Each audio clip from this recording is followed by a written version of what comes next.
Social media has transformed the way we connect, tearing down barriers and reshaping human interaction on a global scale. What started as a revolutionary tool to bring people closer together is now indispensable to billions. Yet, amidst the endless talk about the attention economy, there's something even more valuable and far rarer online: authenticity. See, in the real world, we're often coerced into some kind of performance. Maybe the kinds of clothes we wear aren't acceptable in the school or office.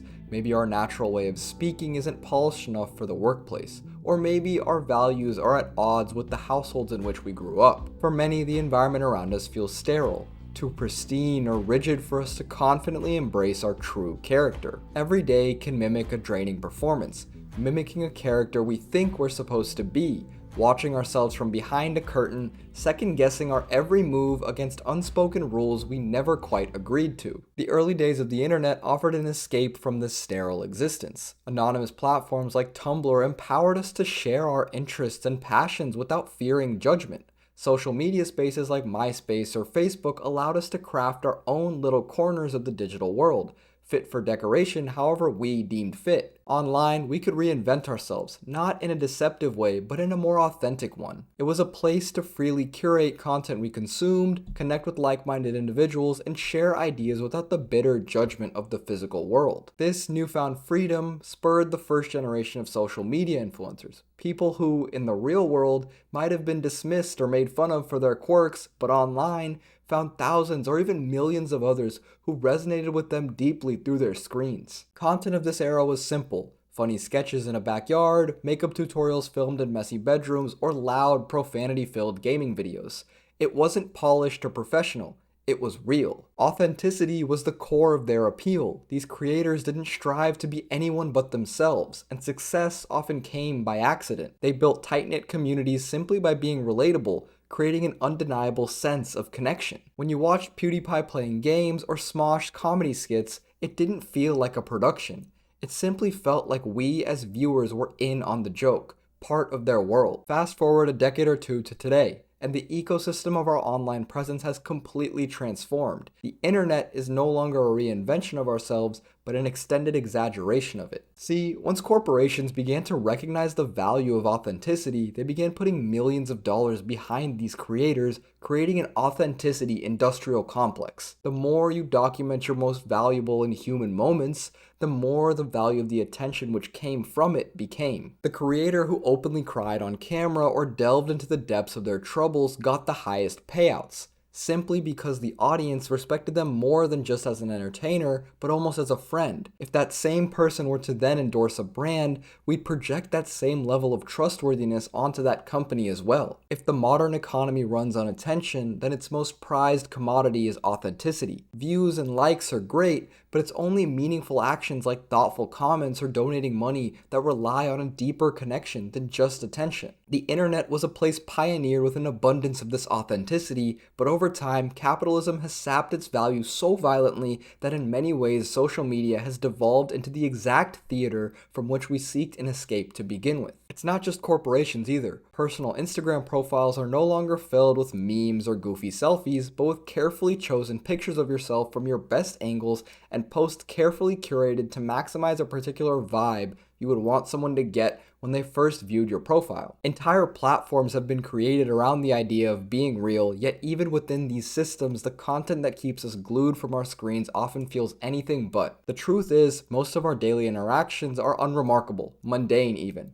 But the entertainment-driven nature of social media, curated as a perpetual highlight reel, has shifted our perspective. We've begun to commodify our everyday lives, instantly broadcasting any moment that deviates from the ordinary in a bid for attention. It's become normal, even expected, to scrutinize someone's entire online presence as a pastime. Your music taste, your romantic history, and career aspirations are laid bare for the world to piece together, whether intended or not. The internet has devolved from a forum of personalities into a marketplace of them. Whether it's personal social media, your favorite creators, or mainstream celebrities, everyone is now trying to sell you something. Maybe it's a product, maybe it's likability, maybe it's the mirage of a person they wish they were in the real world. And in this paradoxical way, it feels as if we've come full circle, with the internet now being the sterile, calculated environment and real life being the rest from it. The sterilization of the internet came from companies monetizing authenticity. When every interaction is quantified, analyzed, and sold to the highest bidder,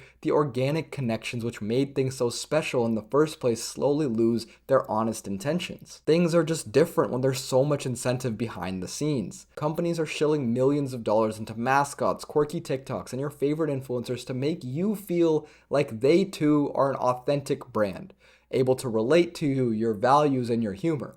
Influencers who fell into fame off a viral 5-second clip are now stumbling into million-dollar crypto scams designed by individuals who hold interest only in their audience so far as their wallet is full. The stakes have multiplied. The internet is no longer a safe haven, but a closely monitored monetization of the character you choose to portray. The more creators try to be authentic, the more the exact opposite occurs. It's a toxic game, one where we as an audience are tasked with keeping our guard up as to not get scammed out of our desire for a genuine human connection online. In the end, I don't want you to fear investing in things you see online, but take it with a grain of salt. Being organic, emotional, and simply human on the internet is becoming increasingly difficult, drowned out by corporations and creators fine-tuning their content to capture that fleeting attention. None of this is to say that the magic of the internet is completely lost. It's still out there, but it requires more intention than ever to uncover and nurture. I continue to post on here in hopes of prolonging that original magic, creating something that hopefully feels real. Sure, you don't know me,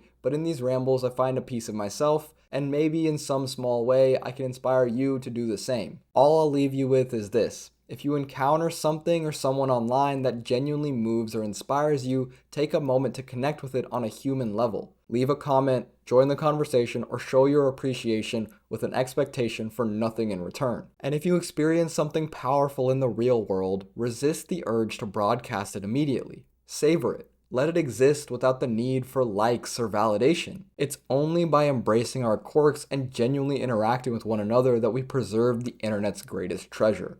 Authenticity. Thank you. Thanks so much for watching. If you're new here, click on Homer's beautiful face to subscribe. I make new videos every Friday. Click on the last video if you missed it, and I hope you have a beautiful day.